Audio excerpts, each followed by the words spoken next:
Tenemos esta exhortación y estos avisos, estos consejos que el apóstol da a su colaborador Timoteo, explicándole la situación de su ministerio, y reiteramos nosotros cómo continuamente, y eso refleja la propuesta que hace también el apóstol en la primera carta que hemos leído de la Iglesia o a la Iglesia en Tesalónica, cómo continuamente en los consejos que da el apóstol, que ahora iremos a alguno de ellos, pues dice que abundéis, tenéis esto, pero abundad, ya sabéis esto, pero seguir adelante.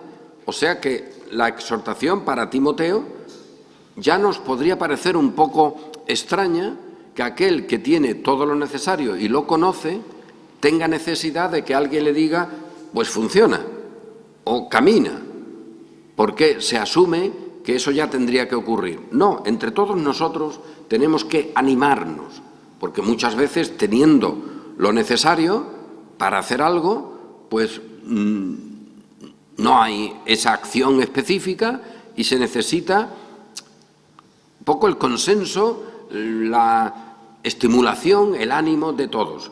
Y eso es necesario para todos, porque uno podría decir, bueno, para algunos hermanos sí, pero para uno que sabía tanto como Timoteo y del cual se dice que era fiel, a ese no hace falta decirle nada. ¿Cómo que no? También, no hay nadie. El propio apóstol nos cuenta una y otra vez cómo se sintió animado con la presencia de unos, que recibió noticias de algún otro y se sintió animado, confortado. Podríamos decir, bueno, todavía otros creyentes, vale, pero el apóstol Pablo, este personaje, con todo lo que él tenía y con toda la mentalidad absoluta de dependencia y poder de Dios que tenía, a este no hacía falta animarlo ni decirle nada. Y él nos dice, sí, cómo me animé, cómo me reconforté cuando llegó fulano, cuando llegó cetano. Por lo tanto, esto es algo común y hemos de recordarlo para que sepamos nuestra dependencia del resto de los hermanos y que también sepamos nuestro deber para con todos los hermanos, que no estamos excluidos, nadie. Y esto lo hemos referido muchas veces porque muchos detalles de la historia están calificados por movimientos que se inician con cosas impensables. Una pequeña acción de un creyente olvidado de la historia es lo que hace que otro se mueva y al moverse ese se mueve otro y así se inicia. De tal manera que cada uno tiene su lugar y esa es una interdependencia que ni siquiera la podemos poner nosotros en marcha. Eso es algo que ocurre. Es más, fijaos, estamos diciendo esto para todos. Y esto forma parte de la obra de Dios para todos. El saber que tenemos nuestros deberes para con los hermanos y que no hay ningún hermano, nadie, el apóstol Pablo mismo no se quitaría de ahí, no hay nadie que pueda excluirse de la necesidad, de la exhortación, del ánimo, del empuje, y eso es algo evidente. Y es algo evidente también para Timoteo. Y a Timoteo pues le dice, mira esto, tú esfuérzate en la gracia. Ya comentamos el pasado domingo esta idea que en el caso del comentario que hace Calvino es, creo, fundamental. Nadie que conozca la gracia de Dios, si recibe la orden de esforzarse en la gracia, puede pensar que tiene algo aparte de la gracia de Dios, con lo cual luego esforzarse, como si la gracia de Dios fuese un terreno a donde él llega, una especie de gimnasio. Eso no es así. Cada creyente, con cualquier exhortación, no asume su capacidad.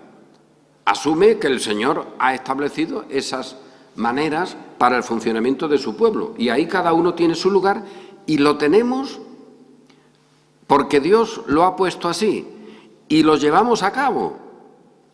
Porque estas exhortaciones con las cuales uno cumple su deber no son exhortaciones que se fabrican por medio humano. Esto lo hace el propio Espíritu y lo hace la palabra de Dios con nosotros. Y nosotros cumplimos. En ese sentido, esos mandamientos, esos requisitos.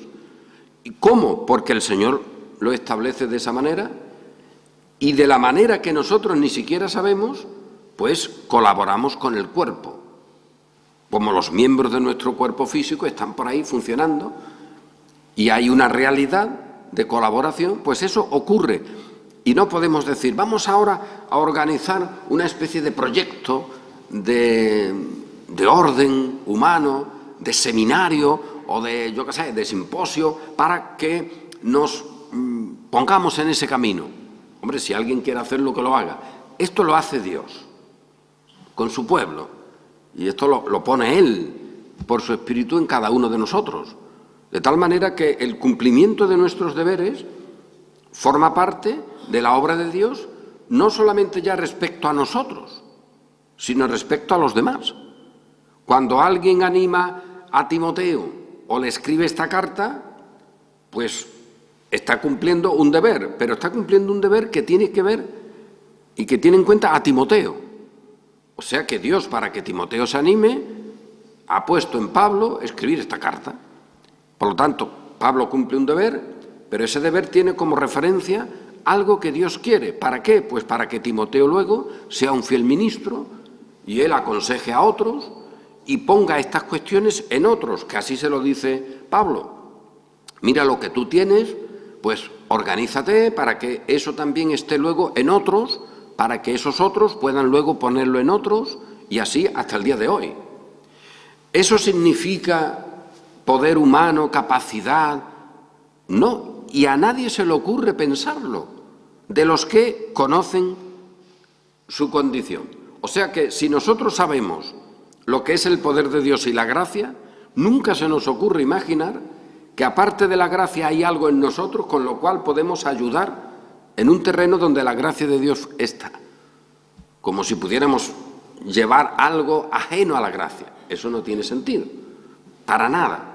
Por lo tanto, son argumentos que a veces se hacen, y hemos de recordarlo, y se hacen, sobre la voluntad humana, la necesidad del mérito, en fin, los nombres pueden ser muy variados, pero hay argumentaciones que se basan en los mandamientos o en las exhortaciones del Señor, porque se asume, si ese mandamiento está, quiere decir que se tiene esa condición, y esa condición está ajena al mandamiento.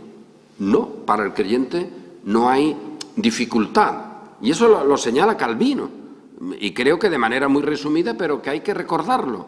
Mira que cuando tenemos una exhortación y se nos manda a caminar, a nadie que conozca su condición y la gracia de Dios se le ocurre asumir que de ahí hay una voluntad humana independiente, una capacidad, unos sentimientos o una obra humana.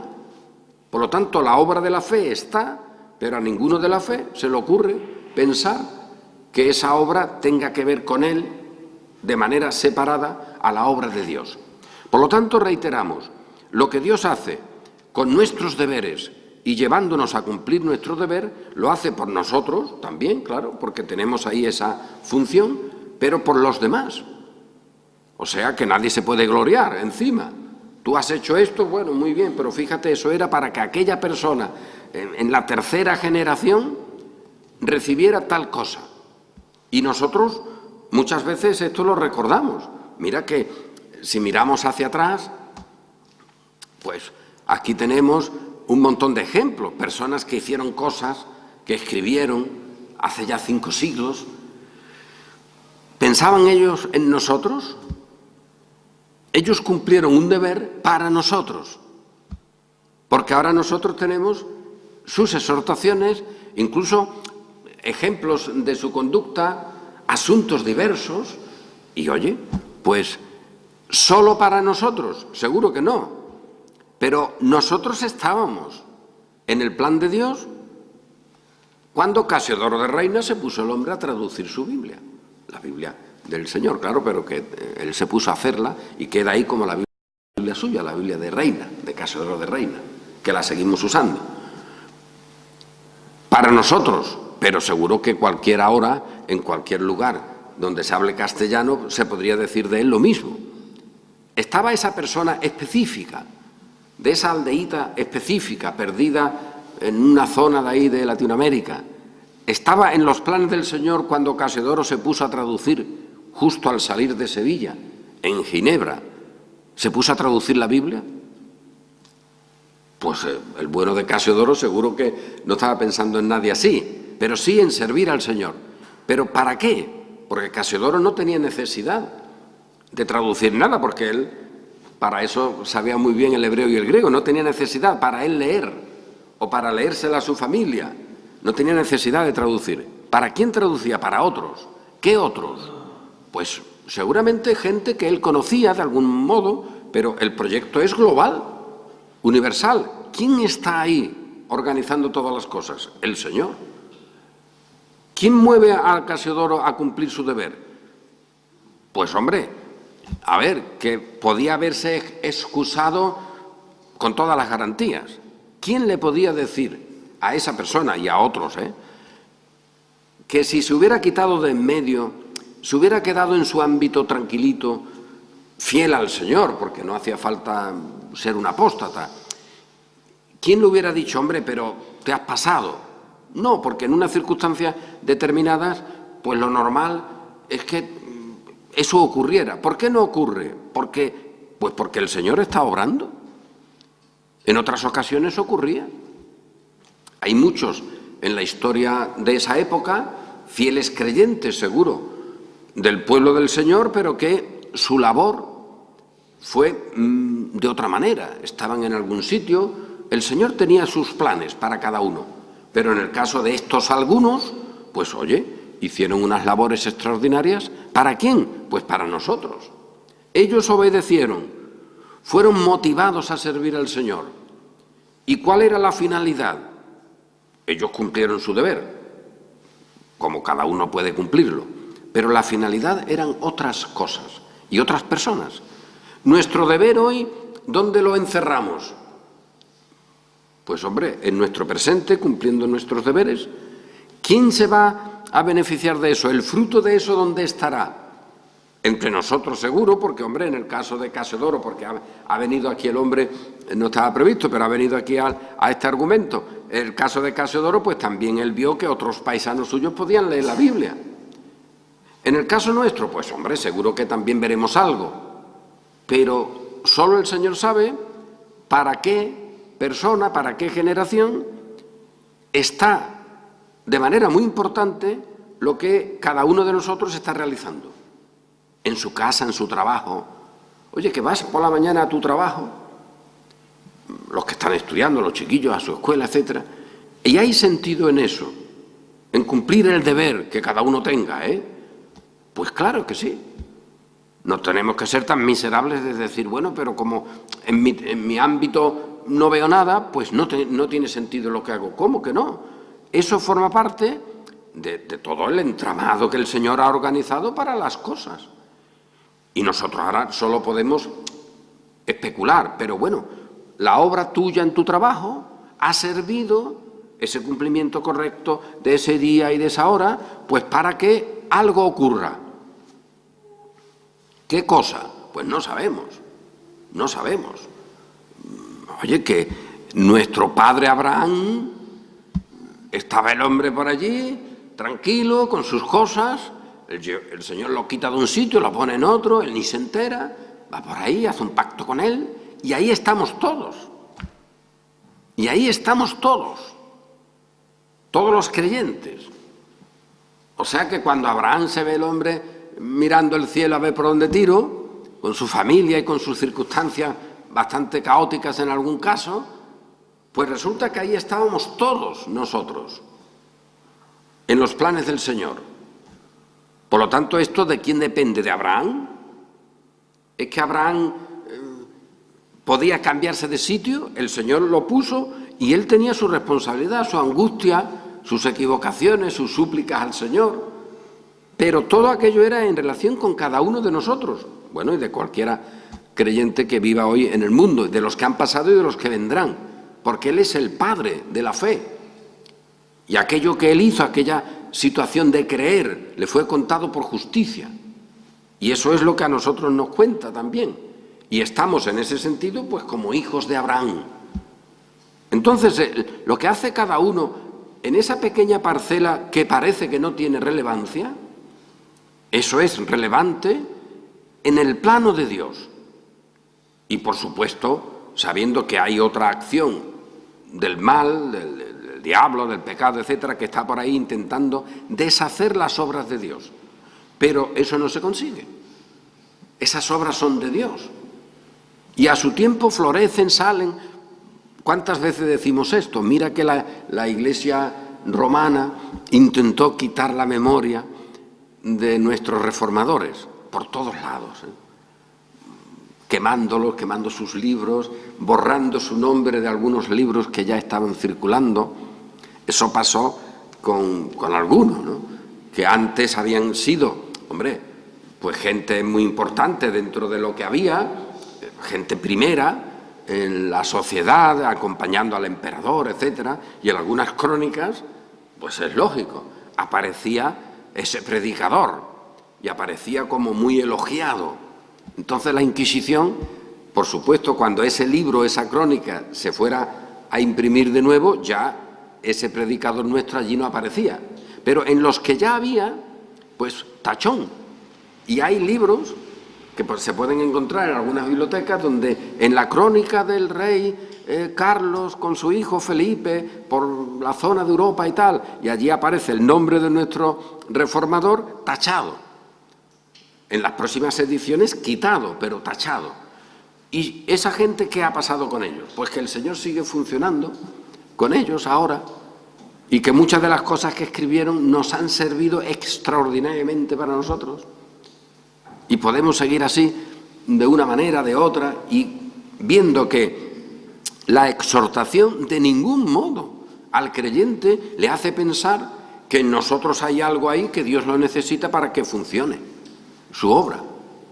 Dicho eso y asumido eso, pues ya tenemos la respiración sosegada, sin agobios de conductas y de obras y de méritos, reposados en la comunión del Señor y en su voluntad y puestos a trabajar lo mejor que podamos, sabiendo que nos equivocaremos, que tropezaremos, que haremos cosas indebidas, etcétera, pero ya con reposo, con el reposo de saber que la cuenta final esa está pagada, con el reposo de saber que el currículum, por mucho que lo hayan alterado ahí, al final es Dios el que dice, a ver, este lo conozco yo, este es mío, mira, aquí está su currículum.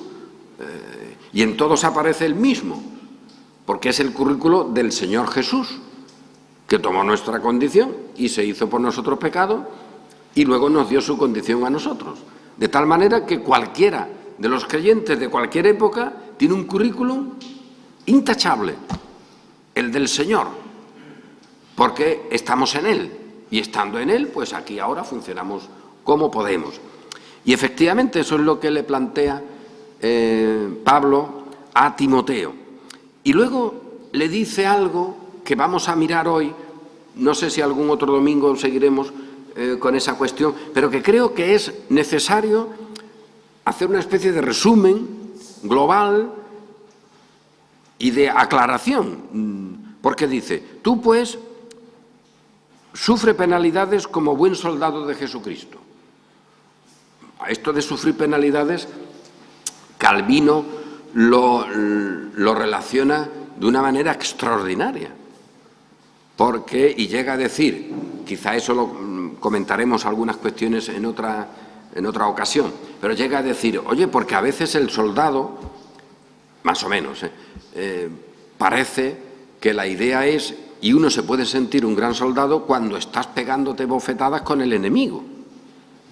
Oye, que ha llegado el momento de la batalla y en ese momento estás allí como una fiera pinchando, cortando, bueno, el soldado típico de las películas, ahí salió este. Y ese es el modelo. Pero Calvino dice, hombre, el modelo del soldado, si uno piensa que es ese, se ha equivocado. Porque hay soldados que se llevan casi toda su vida sin tener que pelearse con nadie, sufriendo penalidades. Ese concepto de soldado no puede verse solo cuando te estás pegando pinchazos con otro.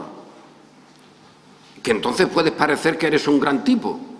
No, no, el gran tipo es aquel que está día a día como soldado, sufriendo penalidades, asumiendo su condición, estando donde está, leyendo lo que parece que luego no tiene resultados, investigando lo que parece que luego no le sirve, con un entrenamiento, con un esfuerzo, con una localización variable a veces de un sitio para otro. Ese es el soldado. Y ahí se incluye la perseverancia, porque claro, el soldado no es el que en un momento determinado se pone a dar espadazos, sino el que está en su cuartel, en su lugar, con unos entrenamientos, con una perspectiva y con un concepto de dependencia de sus generales para ir luego a la batalla cuando sea menester. Eso quita la idea épica de que, bueno, se está pinchando, peleando ahí con un dragón y que ese es el soldado. No, el soldado está para eso, claro, pero luego está su condición. Y lo que se le dice a Timoteo es: tú asume tu condición de soldado. Y por lo tanto, eso es algo diario. Pero luego dice: ninguno que milita, y esto es lo que yo quería resumir con vosotros, ninguno que milita se enreda en los negocios de la vida a fin de agradar a aquel que lo tomó por soldado. En el ejemplo del soldado esto es evidente. Pues claro, tú te has alistado con un general, dependes en el sentido de ejército de la época cuando Pablo escribe, ese era el modelo, luego habrá otros modelos. Cuando había aquí en España, por ejemplo, servicio militar obligatorio, esto no valía mucho. Te llevaban allí, oye, tú no ibas, ¿no? Y te quedabas allí aguantando hasta que te licenciaban. Pero la idea aquí es el voluntario, el que se pone a las órdenes de un general o de un jefe, y con ese jefe era su responsabilidad. Ni siquiera con el emperador, aunque era para el emperador, pero la relación era más cercana, es como el que se alista con un general para algo. Bueno, pues ese soldado es de ese general y forma parte de su ejército, y esa era la vinculación, los estandartes, los símbolos, etcétera. Bueno, pero la idea que ha quedado aquí, y es una idea peligrosa, pero es sencilla, claro, esto se lo dice a Timoteo, porque Timoteo era predicador, pastor, y claro, el pastor es el único que puede tener esto como algo válido. El pastor, como es soldado, no se enreda en los negocios de la vida. Y aquí incluso hay expresiones curiosas, ¿no? Se dedica todo tiempo al pastorado. Puede dedicarse todo tiempo al pastorado. ¿Por qué? Porque tiene un sueldo, porque tiene unas condiciones de vida suficientes y entonces se puede dedicar todo tiempo. Y el que no puede dedicarse todo tiempo en ese sentido, pues hay una parte que trabaja en un trabajo secular. Curiosísimo, ¿no? Esto no pasa nada, esto se puede decir, porque a veces son cosas para identificar situaciones. Mira, oye, un pastor que no tiene un sueldo de una asociación o de una iglesia, como sea, y tiene que dedicar una parte de su tiempo, pues, a trabajar en una tienda, a trabajar en un taller mecánico, o yo qué sé, o a vender seguros, alguna cosa. Entonces se dice: está dedicado con una dedicación parcial.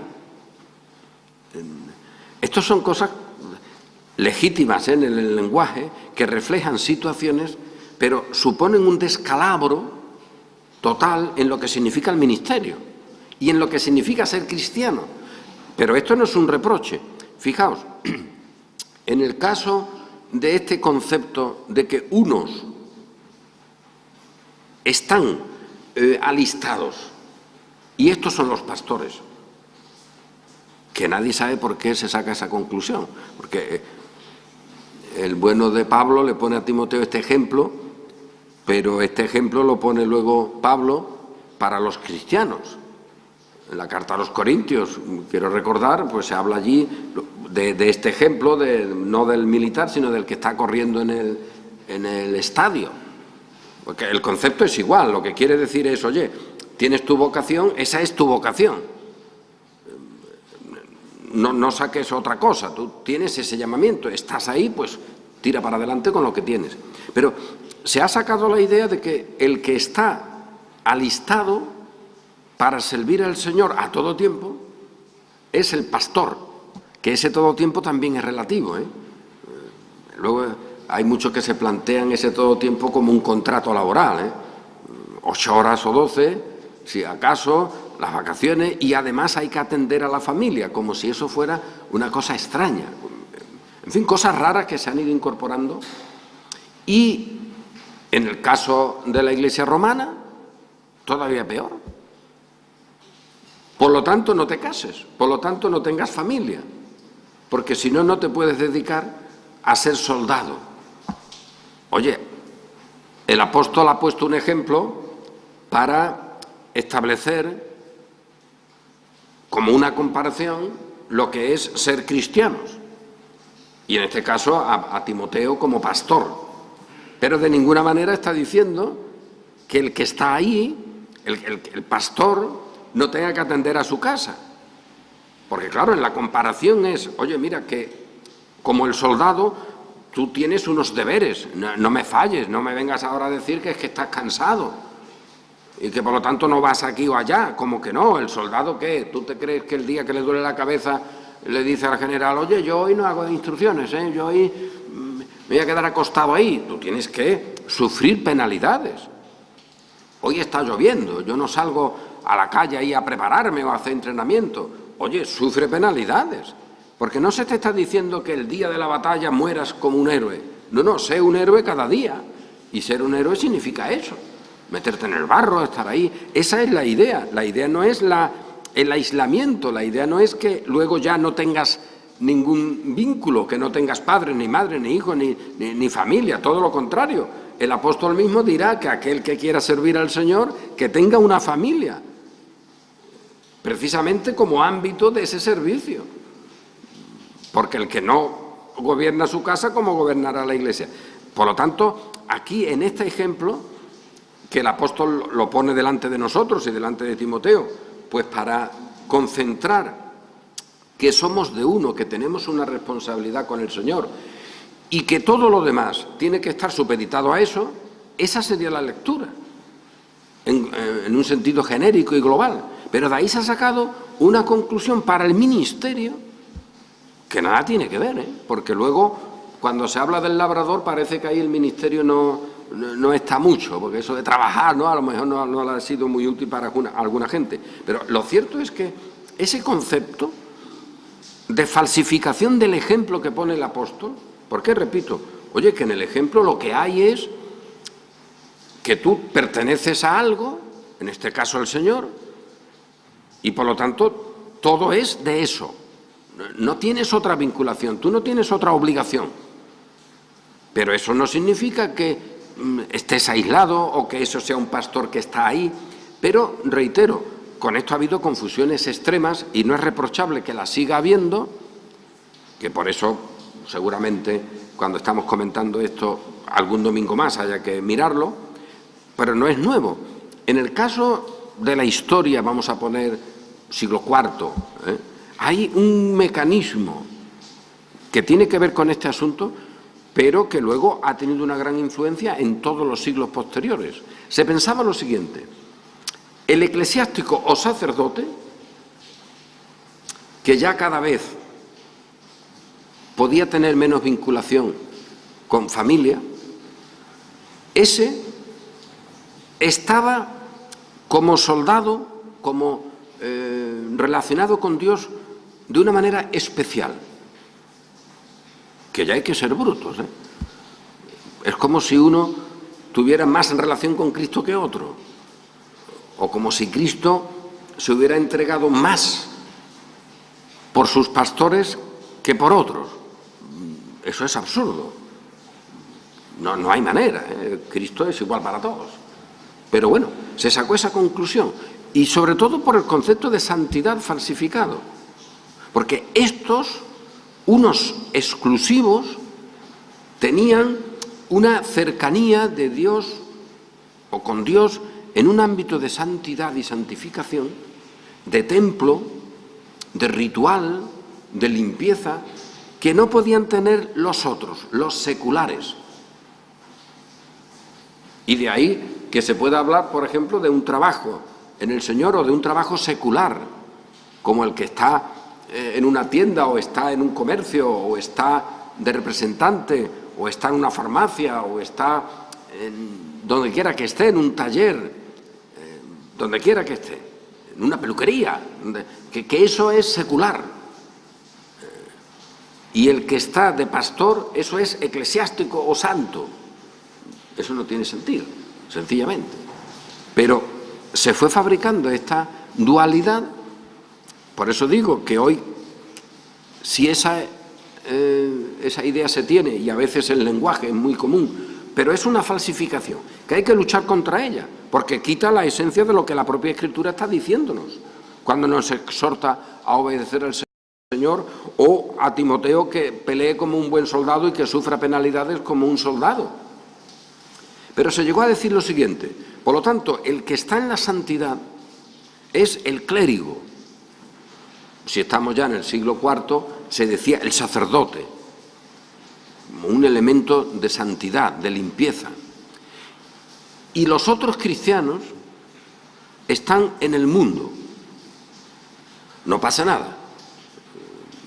Son del mundo secular. Están como fuera del templo. Están en lo profano.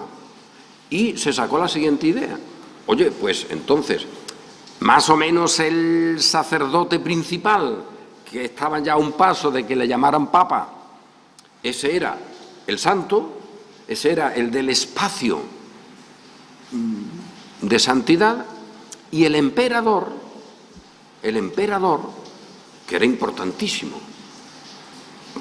Bueno, Roma dependía de él, pero era el que estaba en la guerra, el que mataba, el que tenía las manos manchadas de sangre, era el profano, era el del mundo.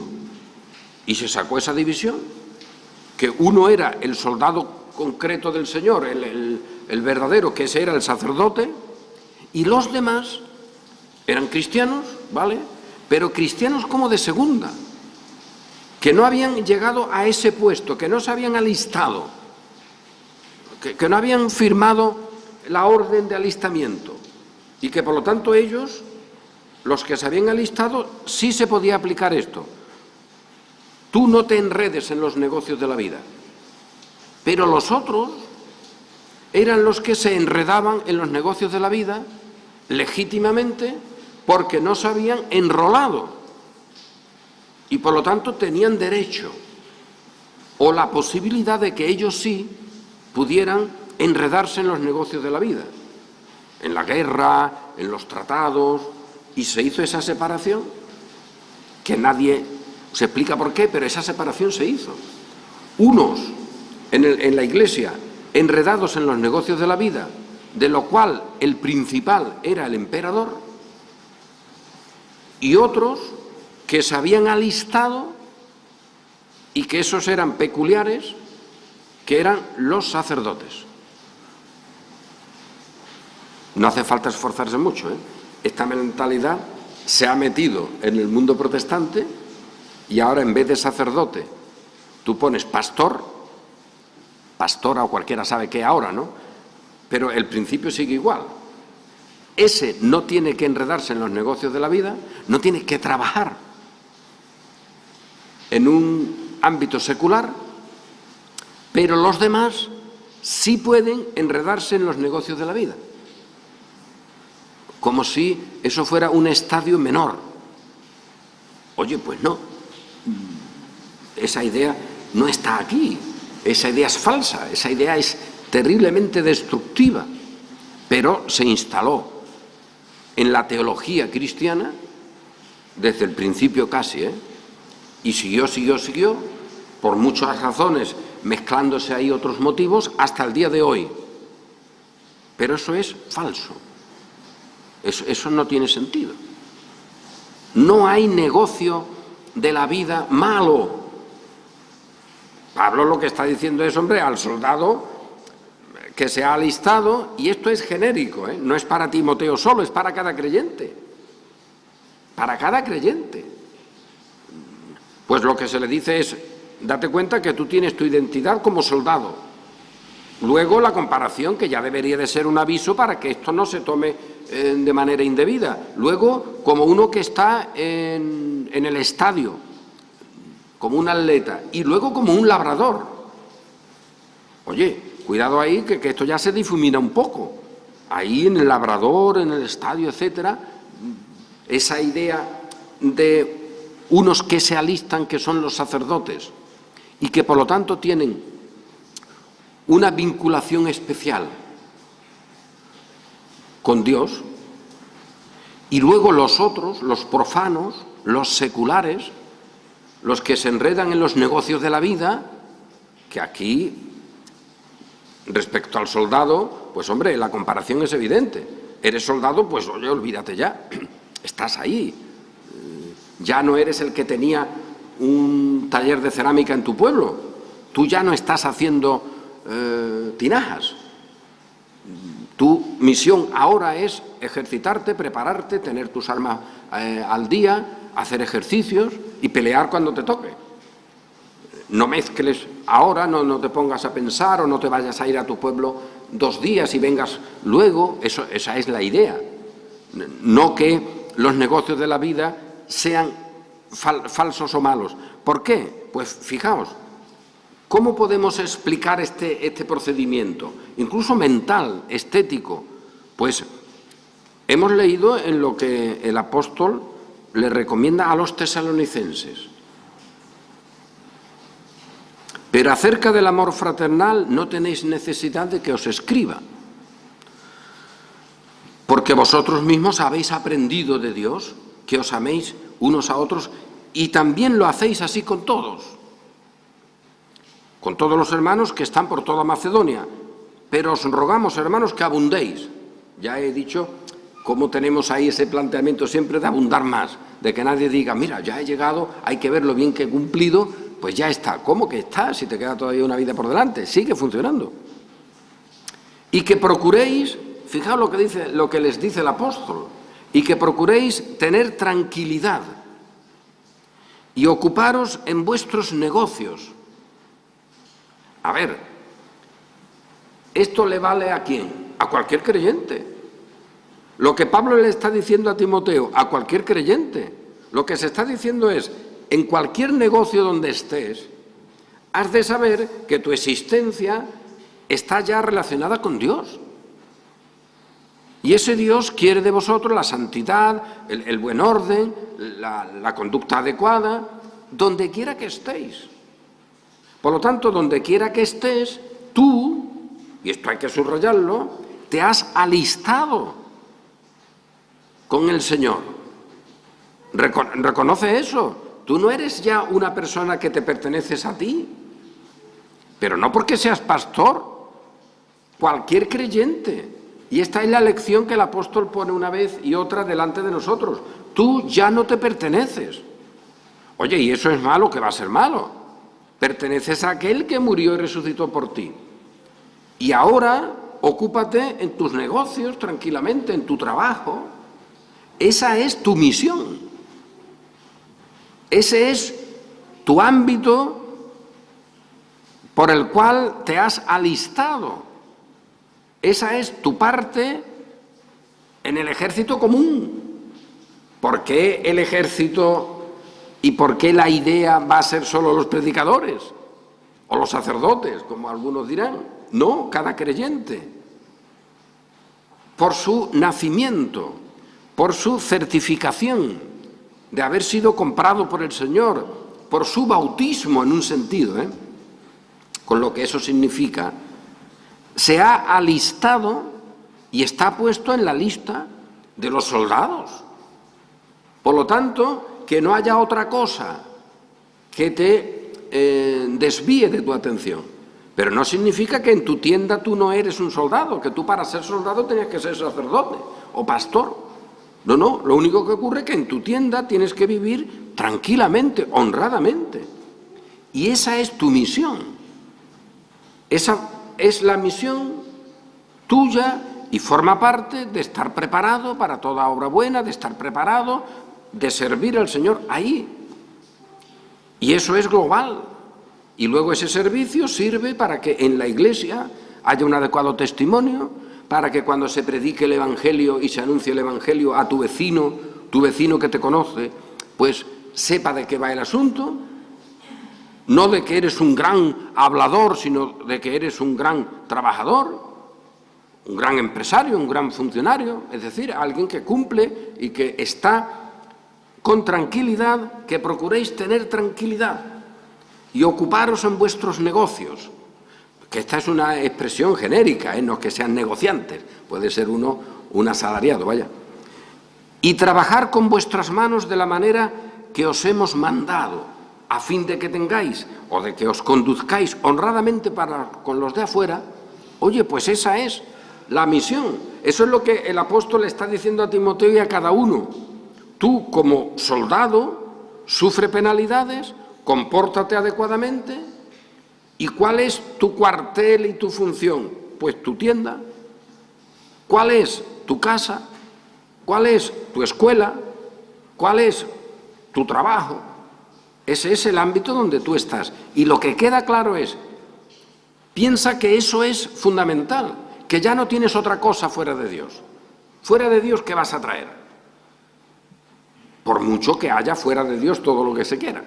Pero a ti ya no te compete nada de eso. Fuera de Dios, nada.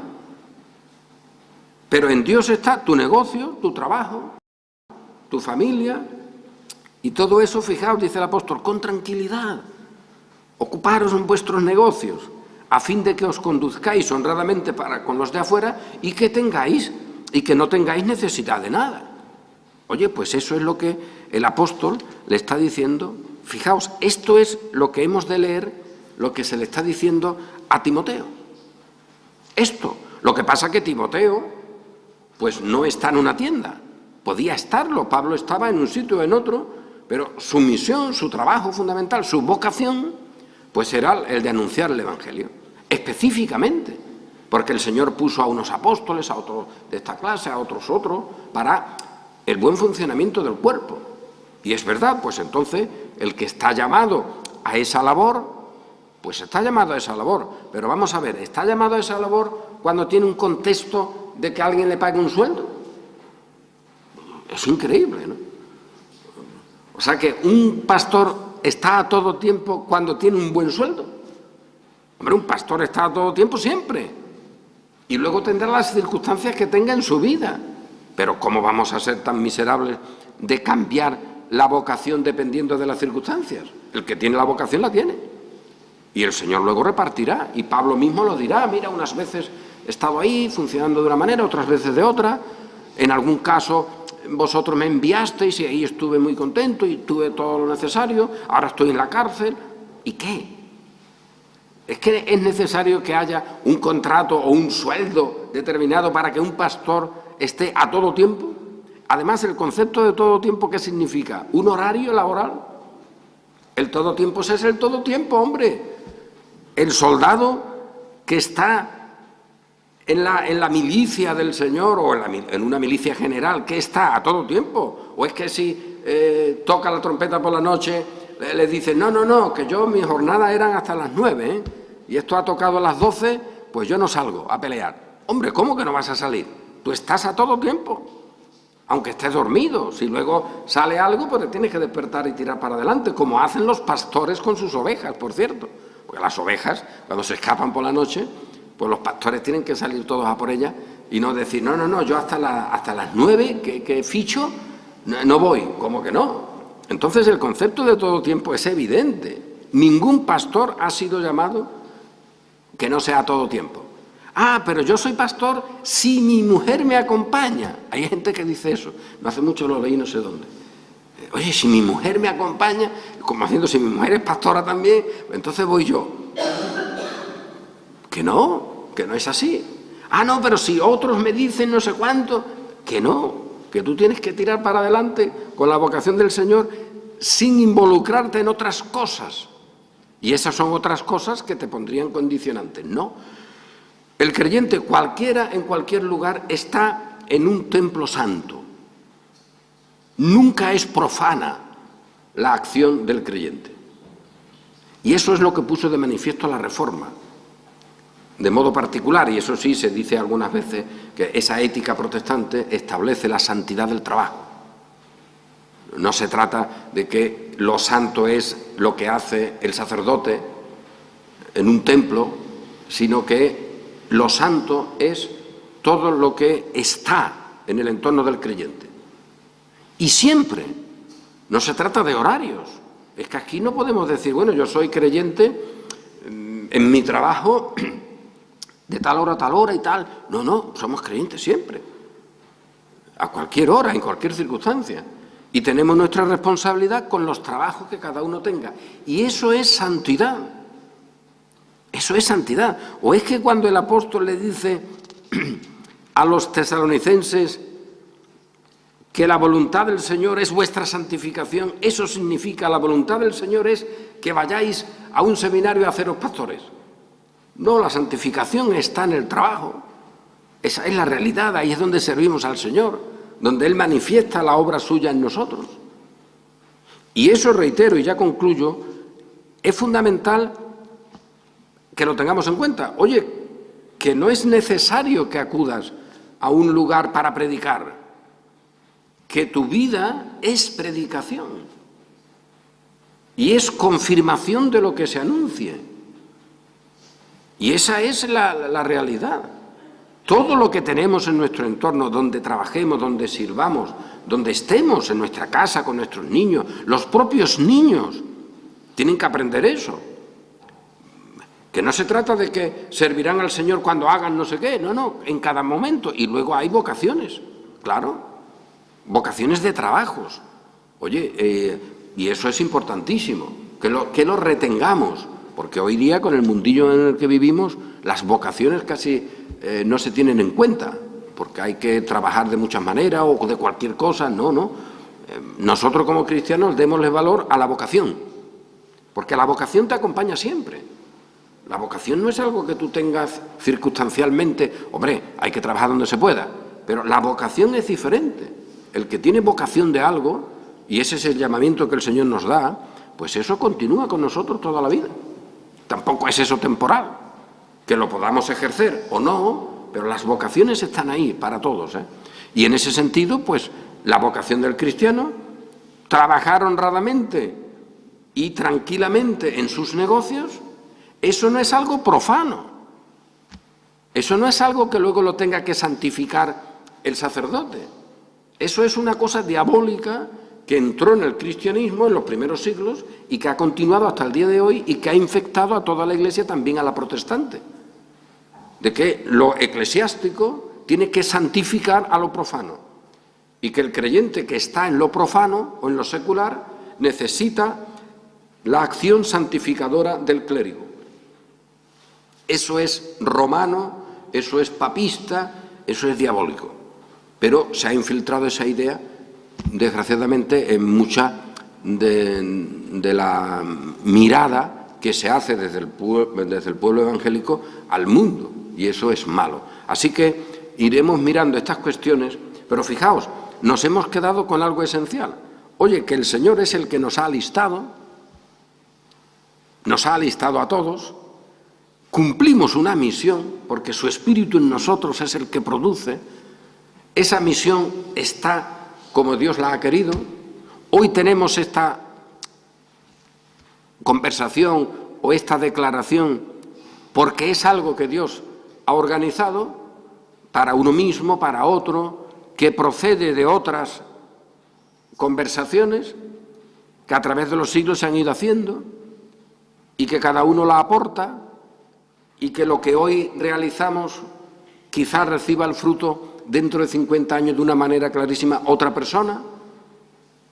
Así ha ocurrido con nosotros y es lo que el Señor hace, y su ejército además está siempre con Él.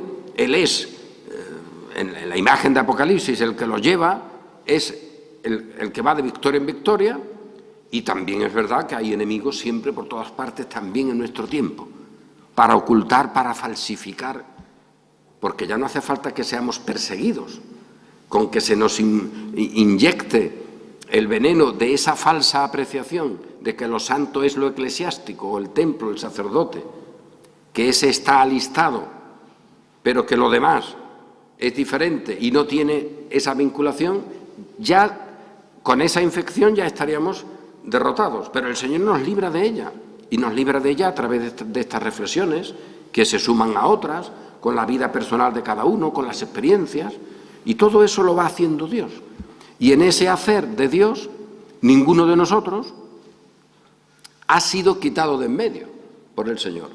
Nos ha puesto a cada uno en nuestro sitio, en nuestras circunstancias y en nuestra historia.